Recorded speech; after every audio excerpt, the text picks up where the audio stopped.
ข้าวนอกบ้านจ้ากินข้าวนอกบ้านจ้าวันนี้มื้อที่สองแล้วมื้อเย็น บาป ต้องเมื่อเช้าเราไม่ได้กินเออ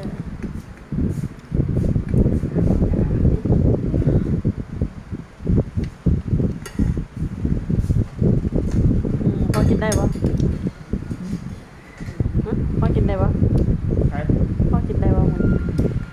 อันนี้จะเป็นผัดลูกชิ้นไม่ใช่ผัดลูกชิ้นนี่ต้มจืดป่ะ ช่วงเที่ยงปวด เมื่อเช้านี่แกงไก่ใส่ นั่นเป็นชิ้นเข้มแล้วมึง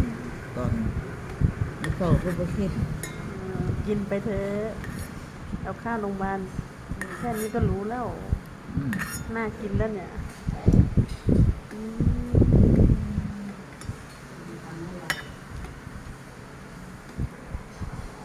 ผัดลูกชิ้นผัดพริกแกงลูกชิ้นใส่ถั่ว ต้นแซวแซวก็มีอยู่ แซ่บๆว่า นี่เข้ม เฮ้ย ตามไปน้อง สร้างสร้างเลยสร้างเลย